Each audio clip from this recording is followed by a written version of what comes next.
Écoutez, je suis content que vous soyez là. C'est beaucoup d'inconnus pour moi, le futur de Mosaïque. Puis pour vous aussi, j'imagine. On est là-dedans ensemble. Puis aujourd'hui, je vais vous donner un peu ma vision. Tu sais, des fois, quand il y a un nouveau président aux États-Unis, là, il fait son State of the Union là, pour dire comme qu'est-ce que.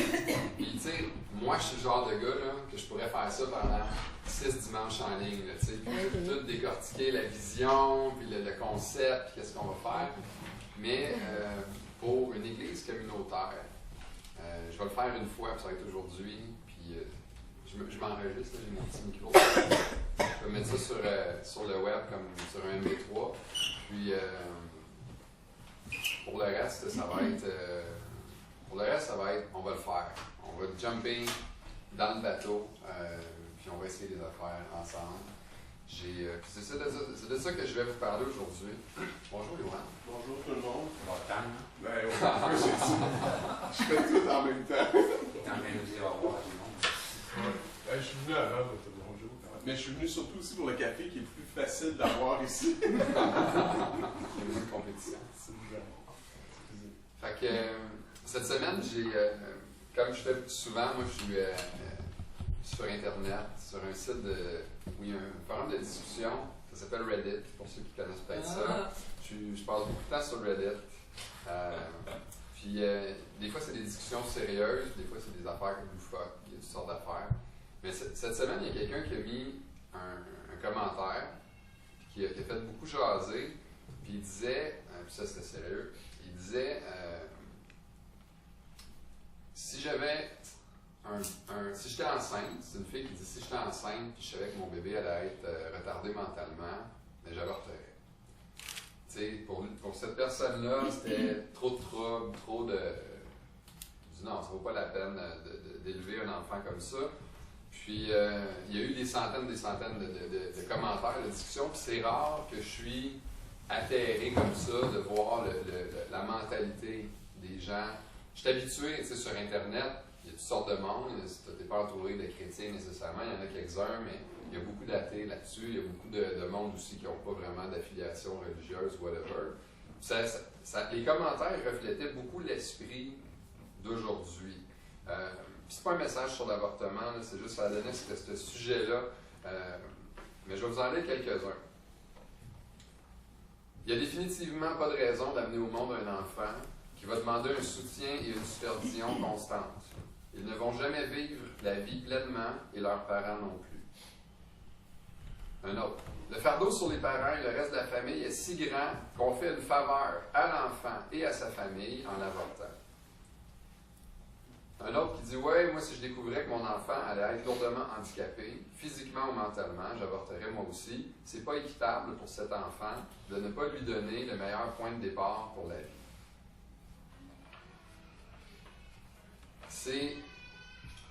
Ben moi, j'ai été frappé par le focus sur moi, mon bonheur.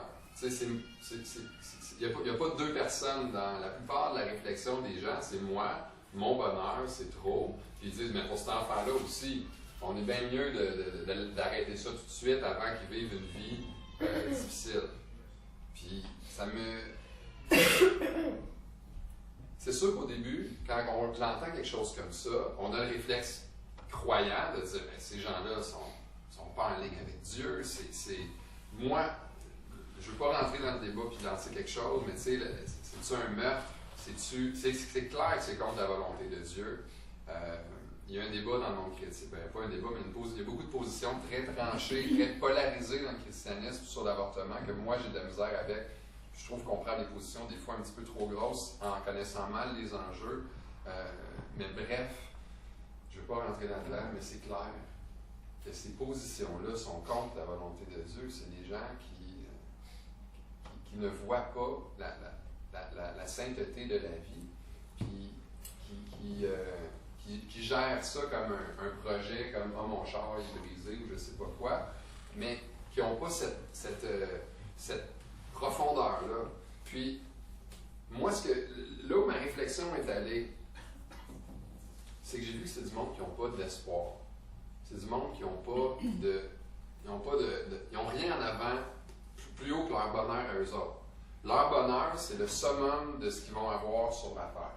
S'ils ne sont pas heureux sur la terre, ben ils ont perdu. You lose. C'est fini, tu as perdu. Le but sur la terre, c'est d'être heureux. Puis si tu n'es pas heureux, ben il n'y a rien d'autre. Fait aussi bien, tu sais, pas avoir de vie, tant qu'à être malheureux. Puis, je voyais beaucoup là-dedans des gens qui sont blessés. Des gens qui voient le monde puis la souffrance comme quelque chose qui vient atteindre à leur bonheur. Puis c'est des gens qui ont été blessés puis qui se protègent en évitant de faire rentrer dans leur vie des choses qui vont causer de la souffrance, qui vont amener des fardeaux, qui vont amener des difficultés. Puis je trouve que cette réflexion-là, par-delà l'aspect spirituel, si tu es croyant, ben, tu peux pas être, tu sais, c'est dur d'être pour l'avortement. Puis si tu es non-croyant, mais je comprends le contexte, puis puis on ne devrait pas amener un bébé comme ça dans le monde. Mais par-delà la notion spirituelle, moi, ce que je vois, c'est que là-dedans, les gens sont seuls. Les gens sont individualistes. Ils disent, si moi, je ne prends pas soin de moi, il n'y a pas personne qui va s'occuper de moi, il n'y a pas personne qui va travailler avec moi pour prendre soin, par exemple, d'un enfant handicapé. Puis,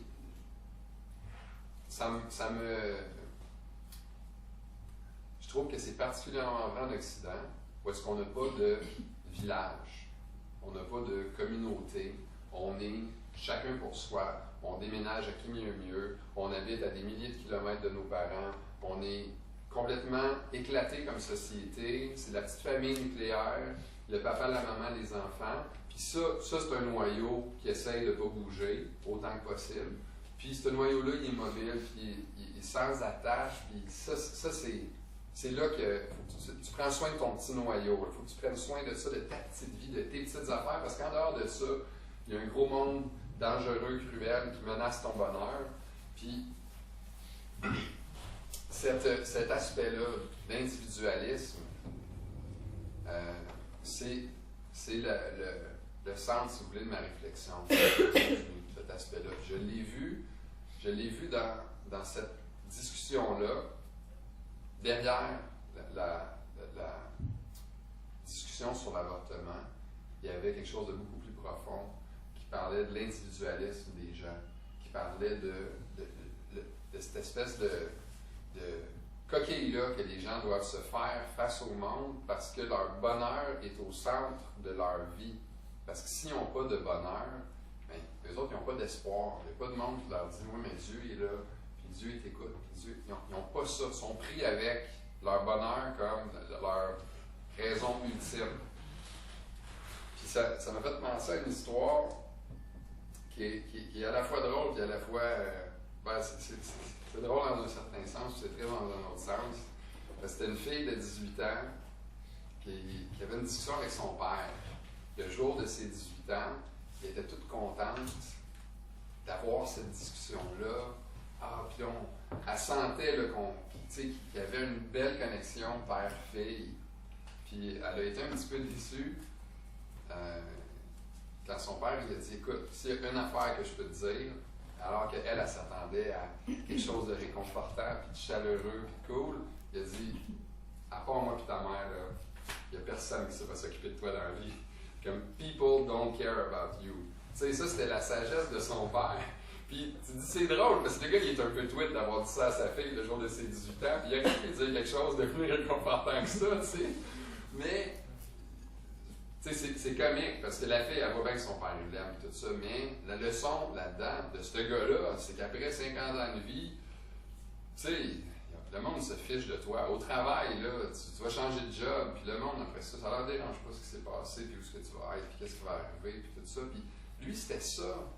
C'était ça un peu son héritage philosophique qu'il transmettait à sa fille.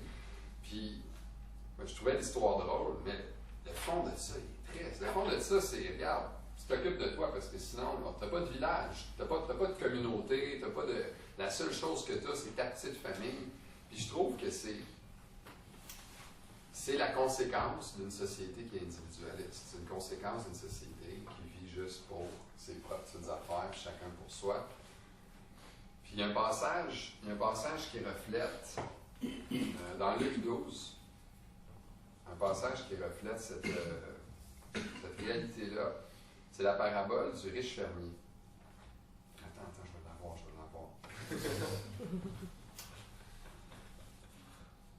J'ai noté à côté de moi. C'est pas joli des portes de musique. Matthieu 12. Luc 12, au verset, Luc 12, au verset 13. Du milieu de la foule, un homme dit à Jésus, « Maître, dis à mon frère de partager avec moi l'héritage que notre Père nous a laissé. » Mais Jésus lui répondit, « Mon ami, qui m'a établi pour être votre juge ou votre arbitre en matière d'héritage? » Puis il dit à tous, « Gardez-vous avec soin du désir de posséder, sous toutes ses formes, car la vie d'un homme, si riche soit-il, ne dépend pas de ses biens. » Il leur raconta alors cette parabole. Le domaine d'un riche propriétaire avait rapporté de façon exceptionnelle. L'homme se mit à réfléchir. « Que faire? » se demandait-il. « Je n'ai pas assez de place pour engranger toute ma récolte. Ah, se dit-il enfin, je sais ce que je vais faire. Je vais démolir mes greniers pour en construire de plus grands, et j'y entasserai tout mon blé et tous mes autres biens. Après quoi, je pourrai me dire, mon ami, te voilà pourvu de biens en réserve pour de nombreuses années. Repose-toi, mange, bois et jouis de la vie. Mais Dieu lui dit, pauvre fou que tu es, cette nuit même tu vas mourir et tout ce que tu as préparé pour toi, qui va en profiter? Voilà quel sera le sort de tout homme qui amasse des richesses pour lui-même, au lieu de chercher à être riche auprès de Dieu. Cet homme-là, il nous ressemble à notre génération individualiste. Dans son histoire, c'est moi, mes réserves, mes récoltes, mon grenier, mon affaire. Je vais faire ça. Puis après ça, je vais me réjouir, je vais boire, je vais manger, puis je vais profiter de la vie. C'est une incarnation de cet individualisme-là, qui à l'époque pouvait détonner. À l'époque, les gens y entendaient ça, puis c'était pas du tout une mentalité de village, de prendre soin des autres, de partager, qui était la norme, qui était plus courante, que ce gars-là aurait dû avoir. Mais nous autres, on lit ça, puis on se dit, bon, ouais, c'est de même, la vie c'est comme ça, les gens pensent comme ça. Ce personnage-là reflète beaucoup la mentalité qu'on a au Québec en général, puis dans les pays d'Occident, les pays riches. Dans son histoire, il est tout seul. Il n'y a pas personne. Ah, je sais ce que je vais faire. Il ne va pas consulter personne, il ne prie pas, il dit, ah oui, je sais ce que je vais faire. Il est seul dans son histoire, il est au centre du monde, puis il met sa confiance dans ses possessions, dans son confort, dans son bonheur. Puis, le contraste avec ce que Jésus enseignait, quand Jésus est allé prêcher la bonne nouvelle, il prêchait le salut, mais il prêchait aussi le royaume. Puis le contraste ici, je le vois beaucoup au niveau du royaume, parce que la bonne nouvelle du royaume, la bonne nouvelle que les apôtres sont allés prêcher, c'est que vous allez être sauvés, mais vous allez avoir une famille, vous allez avoir une communauté. Puis, moi, aujourd'hui, ce que je veux vous communiquer, c'est qu'on peut répondre à cet individualisme-là qui est autour de nous. On peut répondre à l'individualisme des gens par notre communauté, par une vie de communauté. Je n'irai pas voir des passages, mais pour les curieux, c'est dans 1 Timothée 3 et 1 Corinthiens 5. On voit les parallèles entre le mot Église, communauté, puis famille de Dieu. Dans ces passages-là, on voit que c'est des termes qui sont interchangeables. Église, communauté, famille de Dieu, c'est des termes qu'on devrait pouvoir remplacer plus ou moins, là, selon le contexte, mais c'est des termes qui sont interchangeables. Puis, notre vision de l'Église aujourd'hui est souvent pas...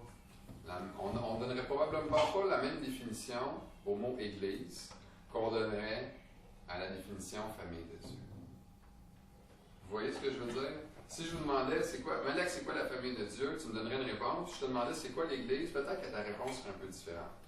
C'est probablement la même chose pour moi, puis pour la plupart d'entre nous. On a un peu dissocié l'Église comme l'institution. Malgré ce qu'on essaie de faire dans les églises évangéliques, on ne veut pas être comme ça, puis on ne veut pas être l'Église traditionnelle. C'est difficile quand le mode d'Église, c'est je vais aller m'asseoir, puis je vais avoir de l'enseignement, puis de la louange, on va faire de la louange ensemble, puis le reste de la semaine est comme séparé de tout ça. Tu sais, la famille de Dieu, puis la communauté, c'est comme à part de l'Église le dimanche. Il y a cette espèce de décalage-là entre les deux. Puis mon but, c'est de réconcilier ça. Je pense que si on est une Église communautaire, on va être capable de réconcilier ces deux concepts-là, puis de rapprocher, de ramener la famille de Dieu dans l'Église, de ramener la communauté dans l'Église.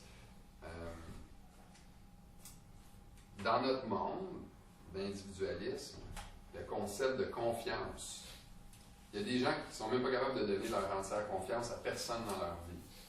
Il y a des gens qui sentent qu'il n'y a pas personne autour d'eux autres qui est digne de confiance parce qu'ils ont été blessés dans leur relation intime, puis la confiance n'existe plus.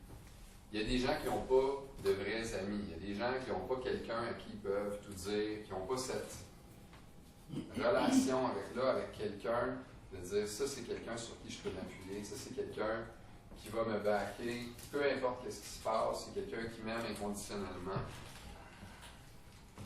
Puis, pour bâtir notre communauté, nous autres, là, on est là, on est 12, 15, 20, peu importe le chiffre. Pour bâtir notre communauté, je pense qu'on serait sage de focusser sur les deux grands commandements. Aimer Dieu, puis aimer notre prochain.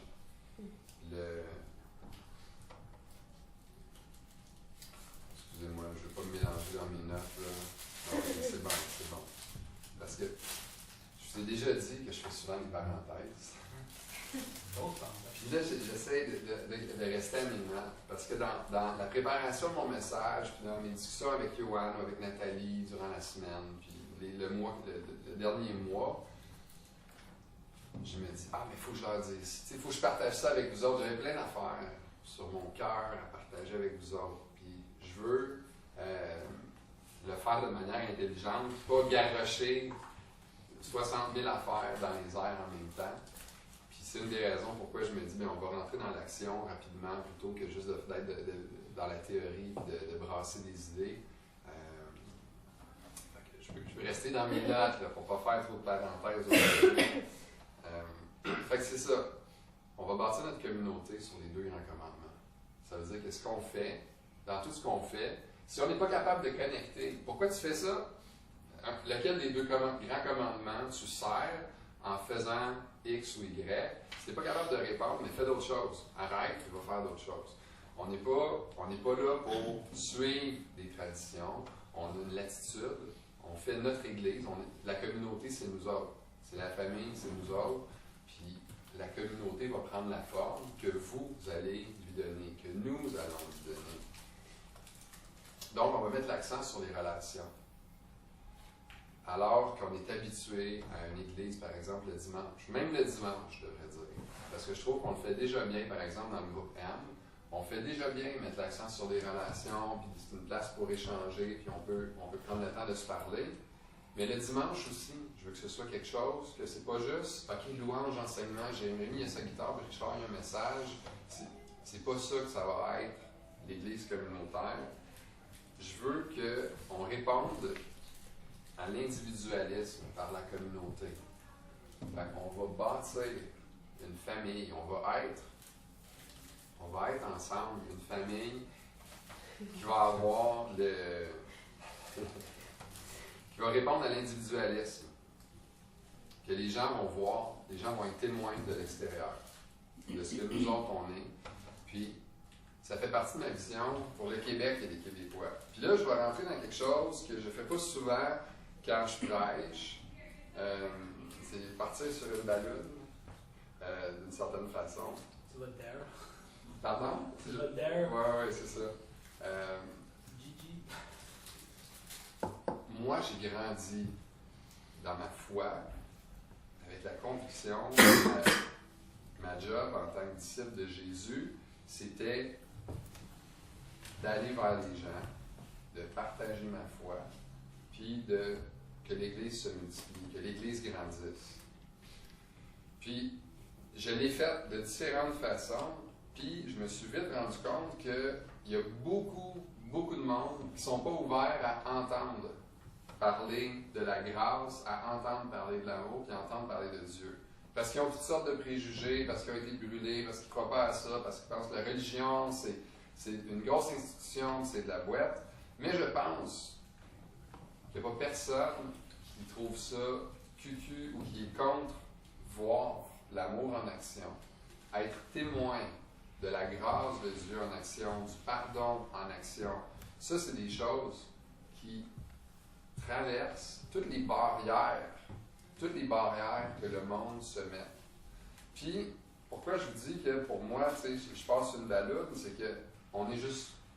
Combien on est? 1, 2, 3, 4, 5, 7, 8, 9, 10, 11, 12. Oh, il y a des filles en haut, des enfants, sinon ça aurait été symbolique, hein, être 12, là, ça aurait été rapide. Yoann, tu peux y aller.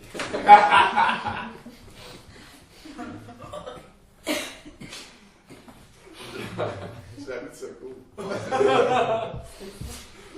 Mais bref, j'ai deux dans la liste.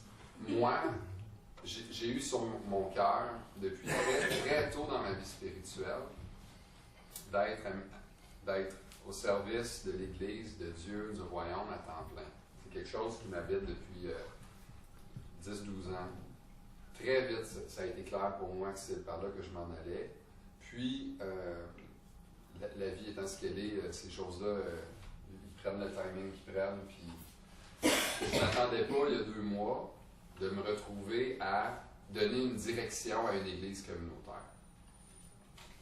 Sauf que ça fait à peu près 2-3 ans que les choses se clarifient dans ma tête sur le sens du ministère que je veux prendre, parce que je ne cherche pas à être le pasteur d'une église de 1500 personnes à Montréal ou sur la Rive-Sud, ou d'être le prochain Nouvelle Vie. C'est pas ça qui est mon appel personnellement dans le ministère. Moi, je pense qu'on peut rejoindre le Québec, qu'on peut rejoindre les Québécois, mais un cœur à la fois. Je ne pense pas qu'on est dans la bonne province ou dans le bon pays pour se faire des institutions, faire une église vraiment cool, puis vraiment tripante, puis avec la musique vraiment hot, puis des enseignements vraiment cool, puis là, ça va attirer plein de monde. Ça ne va pas arriver, ça, au Québec. C'est pas comme ça qu'on va rejoindre les Montréalais, les Québécois. Puis, fait que ça, c'est ma balloune. Ça, c'est ma grande vision à long terme. Puis, je veux pas mettre ça plus gros que ça. On est 12 personnes, 15 personnes. Je veux qu'on apprenne à s'aimer les uns des autres. Quand Jésus dit, vous allez renoncer à des choses pour le royaume, mais vous allez trouver des maisons, puis des frères, puis des sœurs au centuple, j'y crois. Je pense pas que c'est une figure de style, je pense que c'est vrai que ça va être 100 fois plus grand que notre famille, que ici, les uns avec les autres, on va bâtir une famille, on va être une famille, puis c'est là que je vous dis que tout dans ce qu'on fait dans notre Église, il faut que ça connecte avec un des 2 plus grands commandements. Est-ce que je m'oppose aux églises typiques? Non, je ne m'oppose pas aux églises typiques. Je suis content qu'il y ait des églises qui prêchent la parole, puis qui attirent du monde, puis qui sont grandes, puis qui fassent leurs affaires. C'est super. Puis j'ai grandi dans ces églises-là, j'ai été converti dans une église de même. C'est correct. Mais c'est pas ça qu'on va faire ici. On est une église qui va prendre un aspect communautaire. On va avoir une autre approche. Je pense que les églises typiques, traditionnelles, avec le dimanche qui est tout le temps de la même façon, avec un accent sur la louange puis un accent sur l'enseignement, je pense que ça ne peut pas rejoindre tout le monde. Ça ne peut pas rejoindre. Il y a des gens qui ne vont jamais mettre les pieds à l'église. Il y a du monde qui ne vont jamais de leur vie mettre les pieds dans une église. Puis au lieu d'essayer de les attirer à l'église, je pense qu'il faut exercer l'hospitalité. Je pense qu'il faut aller vers ces gens-là, là où ils sont. Puis je pense qu'on peut servir avec eux. Je pense qu'on peut être un témoignage, être une lumière, être le sel du monde en côtoyant ces gens-là. Donc, ma vision, c'est qu'on va créer une communauté où est-ce qu'on peut connecter avec des amis, avec des collègues, avec des voisins. Ça va être des occasions. On va pouvoir créer des occasions avec ça de discussion spirituelle, mais surtout, ils vont voir dans la vie de communauté, dans l'amour qu'on a les uns pour les autres, c'est quoi l'amour de Dieu au quotidien. Puis là, ça m'amène au dernier bout de mon message, comment on va bâtir une église communautaire. Mais d'abord, une communauté a ses rythmes. Une communauté a des saisons. C'est un organisme vivant. Il y a quelque chose de très organique dans la notion de communauté. Puis on va trouver nos rythmes, on va trouver nos saisons, mais on n'aura pas 4 dimanches pareils dans un mois. On va avoir un mois. Au début, on va essayer des affaires, OK? On va pas faire un plan de quinquennal, puis voici ce qu'on fait pour les 5 prochaines années. Mais on va dire, OK, on va trouver des façons de rentrer des potlucks, des temps de prière, des temps où on partage les uns les autres, comment Dieu transforme notre vie. On va trouver le moyen de rentrer ça dans ce qu'on fait en tant que communauté. On va trouver le moyen de rentrer de l'hospitalité, de trouver du temps pour servir ensemble. C'est dans ce genre d'activité-là que notre communauté va se définir. Puis je vous dirais que plutôt qu'être une communauté qui est articulée autour de principes, d'avoir des idées et une doctrine, on va articuler notre communauté autour de pratiques. On va définir des choses qu'on fait, pas des choses qu'on pense. On va faire des choses. Voici c'est quoi notre communauté. Nous, on pratique telle chose, telle chose, telle chose. Présentement, je suis en train de lire là-dessus. Là, on est tous parachutés dans cette communauté-là. On est parachutés parce que Mosaïque, tel qu'on la connaît, on a décidé qu'on tournait la page. Nous, ici, on dit, OK, on continue. Puis on va voir c'est quoi. OK, on va voir c'est quoi. Il n'y a pas personne ici qui sait ce qu'on va être dans 6 mois, où est-ce qu'on va être, comment ça va être, combien on va être. On est tous dans l'inconnu. Puis je suis sûr que vous avez toutes des questions ou des idées ou des appréhensions ou de ben moi je suis pas sûr que je veux faire ce genre d'affaires-là. On a tout ça parce que on tourne une page, on essaye d'autres choses.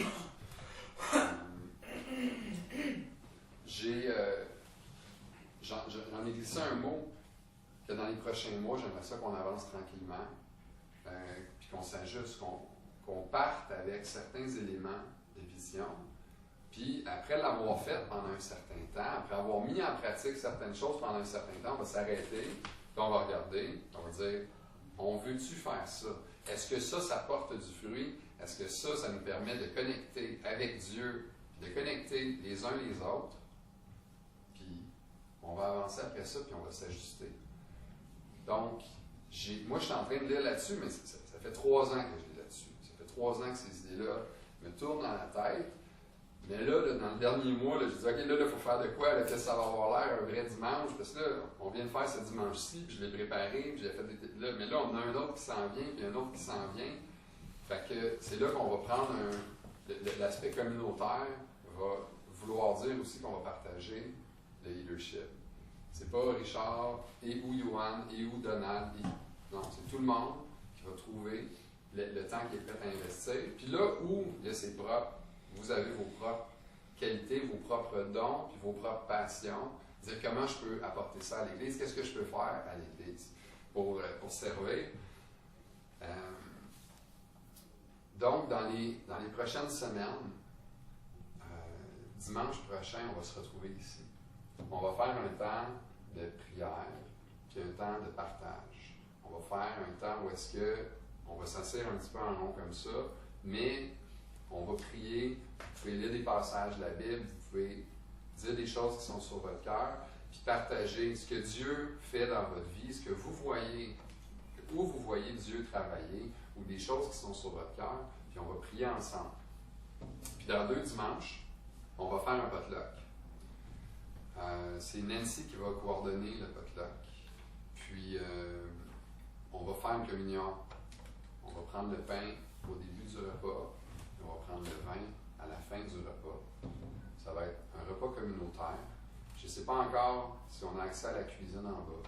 Je ne sais pas exactement quelle forme ça va prendre, parce qu'avec toutes les choses qui se passent à River's Edge, j'ai eu beaucoup de misère à communiquer avec tout le monde avec qui j'étais supposé communiquer. Ça a été vraiment dur. J'ai comme appris vendredi la confirmation qu'on pouvait se rencontrer à l'annexe. J'étais 80% sûr, là, mais tu sais, ça a été long parce qu'il s'est passé bien des affaires là-bas, puis on n'était pas l'affaire la plus pressante. Là. Fait que c'est correct, c'est normal, c'est comme ça. Mais fait que les choses vont se clarifier à mesure qu'on avance. Sauf que la semaine prochaine, il n'y a pas de message. On va venir ensemble, on va s'asseoir, on va prier, on va partager ce que Dieu fait dans notre vie, puis ça va être simple comme ça.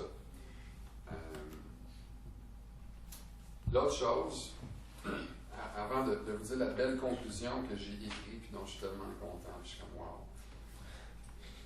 Ça, ce qu'on va faire là, dans mon cœur à moi, c'est une vraie église.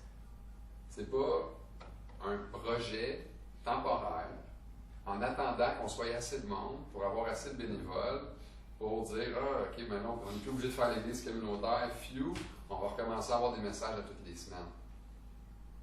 Ça, ce qu'on fait là, moi, là, dans mon cœur à moi, puis je veux pas vous imposer ça aujourd'hui, je vous dis juste que moi, dans mon cœur à moi, c'est ce que je veux faire depuis 2-3 ans, c'est clair dans ma tête que c'est ce genre d'église-là, je pense, qui va me permettre à moi d'aller rejoindre mes amis qui ne viendront jamais à l'église. Moi, j'ai des amis qui ne viendront jamais à l'église, mais ils sont venus une fois de temps en temps dans des soirées de jeu où est-ce qu'il y avait d'autres chrétiens, est-ce qu'il y avait des chrétiens. Ils vont venir dans les affaires où est-ce qu'on exerce l'hospitalité ou aller servir avec le monde, avec nous autres, peu importe, mais ils ne viendront jamais à l'église. Moi, là, c'est mes amis, ça, c'est des gens que je veux rejoindre.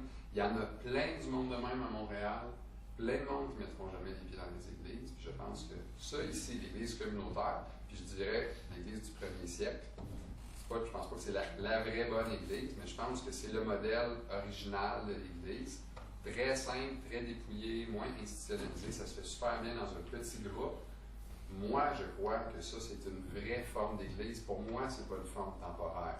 Je ne sais pas combien de temps ça va fonctionner. Je ne sais même pas si ça va fonctionner. Je ne sais pas comment ça va fonctionner. Mais pour moi, là, je ne suis pas ici comme le CEO, le président intérimaire, jusqu'à temps qu'on trouve un vrai président, puis qu'on se fasse une vraie église. Non. Moi, là, ça, je me considère comme pasteur dans une église. Je suis là, j'ai mon cœur de berger, je veux le donner à cette communauté-là. Puis, je vous demande juste de donner une chance à cette vision-là si vous ne l'avez pas. Donner une chance à la vision que la formule ici, c'est une vraie formule d'église qui est aussi légitime que ce qu'ils font l'autre bord à 400 personnes, avec un band, puis le stage, puis les annonces, puis les... Tu sais, c'est la même affaire. Dieu est tout autant ici qu'il est là-bas. Il n'est pas plus là-bas ou moins ici. C'est la même affaire. C'est juste une autre façon de faire l'Église. Pour moi, c'est une façon de faire l'Église qui m'appelle. Moi, mon cœur est là-dedans. Je suis content de faire ça, même si je suis précipité là-dedans, même s'il y a beaucoup d'incertitudes pour moi. Je suis content de faire ça. Je suis content d'être ici là-dedans. Je suis motivé. J'ai le temps que j'ai à donner à cette communauté-là. Puis je vous demande de donner aussi ce que vous êtes capable de donner, puis qu'on bâtisse ensemble quelque chose. Puis je ne sais pas qu'est-ce que ça va être dans 6 mois. J'ai des souhaits, mon cœur aimerait ça que ce modèle-là porte fruit. Mais je sais qu'on va avancer, qu'on peut s'ajuster, que Dieu va nous guider à travers ça. Puis les choses que j'ai lues dans les dernières semaines sont vraiment inspirantes. Il se passe des belles affaires dans des places qui ne sont pas typiquement chrétiennes, par exemple en Angleterre, dans des villes moins traditionnellement chrétiennes aux États-Unis, où est-ce qu'ils bâtissent des communautés, puis ce modèle-là, ils ont testé des affaires. On n'est pas dans un laboratoire, on n'essaie pas des choses qui n'ont jamais été faites. À travers mes lectures, j'ai beaucoup de points d'orientation par rapport à comment faire les choses pour qu'on se facilite la vie et qu'on ne se casse pas le nez. Puis, c'est pas encore défini comment que le leadership va fonctionner. Moi, je ne veux pas fonctionner tout seul. Je ne veux pas que ce soit le Richard Poulain Show. J'aime pas du tout l'idée qu'il y ait un Richard Poulain Show et que ce soit moi qui... Tu sais, ça va dépendre de si Johan, qu'est-ce qu'ils font, puis Amélie, puis de Donald, comment il veut s'engager. J'ai parlé avec du monde. Si vous êtes ouvert, si ça vous tente de vous impliquer, là, venez me voir, là, c'est let's go. Là. Si vous voulez participer au leadership, puis à la réflexion, puis où est-ce qu'on amène la communauté, c'est ouvert, c'est pas un cercle fermé, élitiste, on est une famille, on peut se parler, on peut échanger là-dessus. Fait que c'est dans cette direction-là que je veux qu'on aille. Puis je vais finir avec ma belle petite phrase. Dieu est un papa qui cherche activement à ramener ses enfants désorientés dans sa famille. Soyons cette famille. Hein? Des enfants désorientés. C'est ça, Dieu cherche, parce que j'avais écrit au début, j'avais dit Dieu est un papa qui attend ses enfants désorientés. Puis je suis comme non, il les attend pas, il les cherche. C'est Dieu, il va dans le monde à travers nous autres. C'est nous autres le corps. L'Église, c'est le corps de Jésus. C'est nous autres les mains puis les pieds de Jésus qui s'en va dans le monde pour ramener les enfants. Ouais. C'est ton cru. Ouais, c'est ça. Et là, il faut le mettre sur la page de Mosaïque. Tu vas la liker. Facebook status. C'est bon, je vais finir avec une prière. Papa, je suis très reconnaissant pour tous les gens qui sont venus ici ce matin. Je sais que tu es parmi nous, puis je sais que Papa t'aime les gens ici, puis les gens qui ne sont pas dans ta famille, qui ne sont pas dans le royaume encore. Tu les aimes encore plus que nous. Puis c'est beaucoup ça. C'est beaucoup. Parce que je sais que même les gens ici ont un grand amour pour les hommes et les femmes désorientés qu'il y a à Montréal. Puis, Papa, je te demande que ton amour se manifeste à travers nous, puis qu'on apprenne à fonctionner ensemble les uns avec les autres en tant que famille, en tant que communauté, puis qu'on soit capable d'intégrer à notre vie des pratiques, puis des façons de faire qui ultimement vont servir à te glorifier, à refléter ton amour, à refléter ta bonté, à refléter ta patience. Papa, c'est toute une aventure qui commence. En tout cas, moi, je le vois comme ça, certainement. Puis, je te prie que tu nous accompagnes. Je te prie que tu sois avec chaque personne ici, puis ceux qui ne sont pas là aussi. Je sais qu'il y a d'autres gens qui étaient intéressés à continuer avec la famille de Mosaïque. Les relations qu'on a bâties dans les 2 ou 3 dernières années sont encore là, veulent grandir, sont prêtes à être nourries. Je pense qu'on a un terreau fertile. Père, toi, tu vois nos cœurs, tu connais les choses qu'on ne connaît pas, tu vois les choses qu'on ne connaît pas, les ressources dont on va pouvoir profiter dans les jours et les mois qui viennent. Je te demande de nous mettre dans la bonne direction, de nous amener les bonnes personnes, de mettre les focus sur les bonnes choses, puis qu'en tant que tes fils et tes filles, on puisse être un phare dans un monde qui est froid, qui est individualiste, qu'on puisse être un phare que les gens reconnaissent, que derrière la religion qu'on pratique, il y a des hommes et des femmes qui ont un cœur sincère puis qui te servent avec un amour qui est tellement rare dans ce monde. Père, je veux te remercier parce que tu nous écoutes. Je veux te remercier parce que tu nous parles à travers la Bible, puis quand que nous, on vient de parler, tu es tout le temps là pour écouter. Je suis reconnaissant pour ça. Je te prie de prendre soin de mes frères et sœurs ici, puis je te remercie. chaque jour que tu me donnes. Amen. Amen.